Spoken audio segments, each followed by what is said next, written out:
গত দুদিন ধরে উত্তর আমেরিকার ফাইন্যান্সিয়াল মার্কেটে, স্টক মার্কেটে টালমাটাল অবস্থা। শেয়ার মার্কেটের পরিস্থিতি উল্টোমুখী হয়ে নিচের দিকে নামতে নামতে প্রায় গর্তে ঢুকে যাওয়ার মতো অবস্থা। কেবল যে উত্তর আমেরিকার ফাইন্যান্সিয়াল মার্কেটেরই এমন পরিস্থিতি তা নয়, এশিয়া, ওয়েস্টার্ন ওয়ার্ল্ড, বলা যায় দুনিয়া জোড়া ফাইন্যান্সিয়াল সেক্টরে, রাজনৈতিক অঙ্গনে, সরকারি মহলে উদ্বেগ, উৎকণ্ঠা কাজ করছে। এবং এই পরিস্থিতি তৈরি হয়েছে 2 এপ্রিলকে সামনে রেখে। আমি যে মুহূর্তে কথা বলছি কানাডার টরন্টোতে আজ রাত পোহালেই 2 এপ্রিল শুরু হবে। দর্শক, কী হবে 2 এপ্রিল? কেন 2 এপ্রিলকে নিয়ে এত উত্তেজনা, এত উৎকণ্ঠা, এত আতঙ্ক? এই যে ডোনাল্ড ট্রাম্প বললেন তার লিবারেশন ডে, কিংবা কানাডার ডাক ফুড বললেন এটি হবে termination day. Liberation day, termination day যাই বলি না কেন, কিন্তু সাধারণ মানুষের জন্যে, সেটি কানাডার কিংবা আমেরিকার কিংবা অন্যান্য দেশের, তাদের কাছে এটি হচ্ছে টেনশন ডে, এটি হচ্ছে অ্যালার্মিং ডে।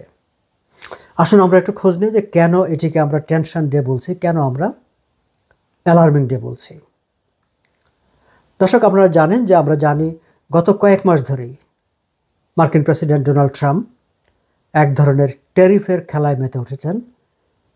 বিভিন্ন দেশের উপর ট্যারিফ আরোপ করার প্রস্তুতি তিনি নিয়ে রেখেছেন এবং এর আগেই তিনি ঘোষণা করেছেন যে তিনি তার কমার্স ডিপার্টমেন্টকে দায়িত্ব দিয়েছেন যে কোন কোন দেশের সঙ্গে আমেরিকার ব্যবসা বাণিজ্য আছে এবং কোথায় আমেরিকার কাছ থেকে অন্যান্য দেশ বাড়তি সুবিধা নিচ্ছে, সেই সব দেশের উপর ট্যারিফ আরোপ করা হবে। কাল 2 এপ্রিল কোন কোন দেশের উপর ট্যারিফ আরোপ করা হবে সেটি তিনি ঘোষণা করবেন। আজ হোয়াইট হাউস ব্রিফিংয়ে তার প্রেস সেক্রেটারি স্পষ্ট করে বলেছেন যে প্রেসিডেন্ট কাল এ ব্যাপারে ঘোষণা দিবেন, কিন্তু তিনি ঠিক নির্দিষ্ট করে বলতে পারেননি যে কোন কোন দেশের উপর এই ট্যারিফ আরোপিত হবে। ফলে সবাই একটু উৎকণ্ঠায় আছে যে কাদের, কোন প্রোডাক্টের উপর ট্রাম্পের এই ট্যারিফ আরোপিত হবে 2 এপ্রিল। কানাডার পরিস্থিতিটা আবার ভিন্ন। ফেব্রুয়ারি মাসের শেষ সপ্তাহে ডোনাল্ড ট্রাম্প কানাডার অনেকগুলো প্রোডাক্টের উপর 25% ট্যারিফ আরোপ করেছিলেন। তখন প্রধানমন্ত্রী জাস্টিন ট্রুডোর সঙ্গে দেন দরবারের এক পর্যায়ে ঠিক হয়েছিল যে কানাডা এবং মেক্সিকোর উপর যেই ট্যারিফ আরোপ করা হয়েছে সেটি 30 ডেজ পজ থাকবে। দর্শক, আজ 1 এপ্রিল সেই 30 ডেজ পজের যেই স্থিত অবস্থা তার অবসান ঘটছে আর কিছুক্ষণ পর 12টা 1 মিনিটে। ফলে এর আগের ঘোষিত যে ট্যারিফ, সেই ট্যারিফটি কার্যকর হয়ে যাবে রাত 12টা 1 মিনিটের পরেই।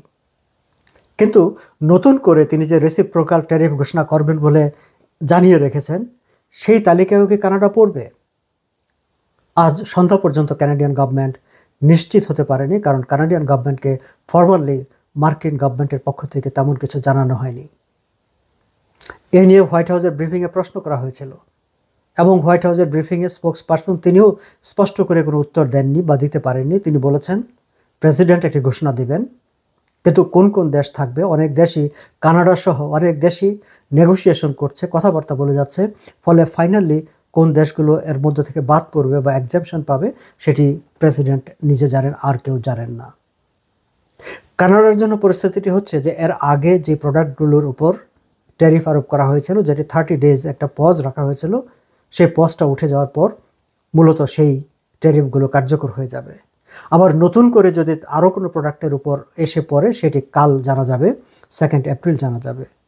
হ্যাঁ, এর মাঝখানে অবশ্য অটো প্রোডাক্টের উপর ডোনাল্ড ট্রাম্প যেই ট্যারিফের ঘোষণা দিয়েছিলেন সেটি সাকসেসফুলি মার্ক কার্নি নেগোসিয়েশন করতে পেরেছেন এবং সেটির ব্যাপারে সিদ্ধান্ত হয়েছে যে নির্বাচনের পরে 2 দেশ বসে আবার আলাপ আলোচনা করবে। কিন্তু এই যে নির্বাচনের পরে 2 দেশ আলাপ আলোচনা করে সব কিছু ঠিকঠাক করবে, সেটি কি পুরো কানাডিয়ান প্রোডাক্টের ক্ষেত্রে প্রযোজ্য নাকি শুধু অটো প্রোডাক্টের ক্ষেত্রে প্রযোজ্য, সেটি কিন্তু পরিষ্কার না। ফলে কানাডাও এই বিষয়টি নিয়ে যথেষ্ট উত্তেজনার মধ্যে আছে। যদিও কানাডার প্রাইম মিনিস্টার মার্ক কার্নি স্পষ্ট বলে রেখেছেন আমেরিকা যাই কিছু করুক না কেন কানাডা পাল্টা ব্যবস্থা নেবে, কানাডা ব্যবস্থা নেওয়ার জন্য তৈরি হয়ে আছে। কানাডার জন্য একটু অন্যরকম সময় এই কারণে যে কানাডা এখন নির্বাচনী প্রচারণার মধ্যে আছে। মার্ক কার্নি অনেকটা কেয়ারটেকার মোডের প্রাইম মিনিস্টার।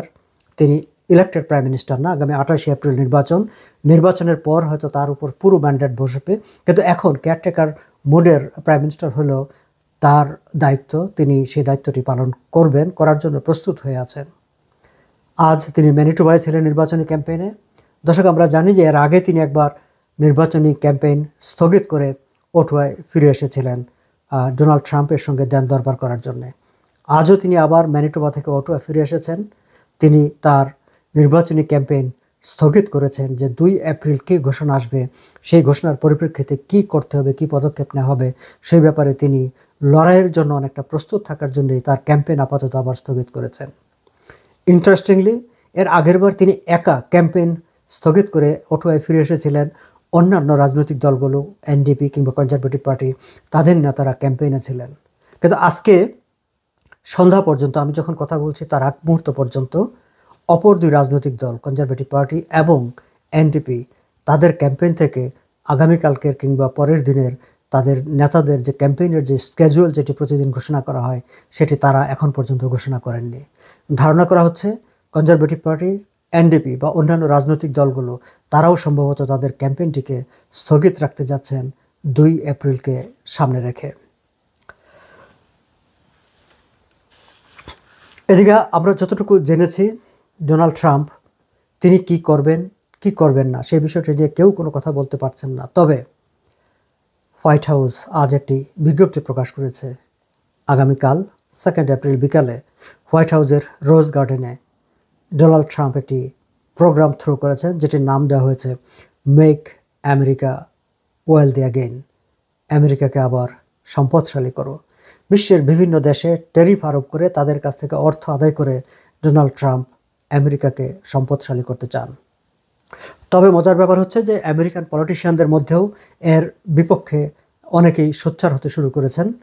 ডেমোক্র্যাট সিনেটররা তারা সিদ্ধান্ত নিয়েছেন তারা একটি বিল আনবেন, বিল এনে ডোনাল্ড ট্রাম্পের এই যে ট্যারিফ, বিশেষ করে কানাডার উপর ট্যারিফ আরোপের তার যে প্রচেষ্টা, সেটিকে আটকে দেওয়ার চেষ্টা তারা করবেন। সিনেটে ডেমোক্র্যাটদের বিলটি পাস হবে কি হবে না সেটা এই মুহূর্তে বলা মুশকিল। তবে এটি সত্য যে একটি পলিটিক্যাল রেসিস্ট্যান্স, একটি পলিটিক্যাল বিরোধিতা ডোনাল্ড ট্রাম্পের, এতদিন পর্যন্ত ডেমোক্র্যাটরা বা অন্যান্য রাজনৈতিক দলগুলো ডোনাল্ড ট্রাম্পের এই যে স্বেচ্ছাচারী ট্যারিফ নিয়ে তার যে কাজ করবার, সেগুলো নিয়ে কেউ কথা বলছিলেন না। কিন্তু আজ যখন ডেমোক্র্যাট সিনেটররা একটা বিল আনার ঘোষণা দিলেন, তা থেকে ধারণা করা হচ্ছে অন্তত আমেরিকান অপোজিশন পলিটিক্যাল পার্টি তারা এই বিষয়টিতে কনসার্ন হতে শুরু করেছেন, কথা বলতে শুরু করেছেন। সামনের দিনে হয়তো তারা আরও প্রকাশ্য হবেন। একই দিকে কানাডাতেও আমরা ধারণা করতে পারি কিংবা প্রত্যাশা করতে পারি মার্ক কার্নির সঙ্গে অন্যান্য রাজনৈতিক দলগুলো সবাই মিলেই ডোনাল্ড ট্রাম্পের এই যে ট্যারিফ আগ্রাসন, সেটি মোকাবেলায় ভূমিকা রাখবেন। দর্শক, ডোনাল্ড ট্রাম্পের লিবারেশন ডে কিংবা ডার্কফোর্ডের টার্মিনেশন ডে কিংবা আমি যাকে বলি টেনশন ডে, 2 এপ্রিল ঘটনা প্রবাহের দিকে আমাদের নজর থাকবে এবং যা কিছু ঘটে, গুরুত্বপূর্ণ যেসব ঘটনাগুলো ঘটবে সেগুলো আমি আপনাদেরকে মোটামুটি একটি কাছাকাছি সময়ে জানিয়ে দেবার চেষ্টা করব। আপনারা আমার এই চ্যানেলটি এবং ফেসবুক পেজটি সাবস্ক্রাইব করে আমাদের সঙ্গে থাকবেন। ধন্যবাদ সবাইকে।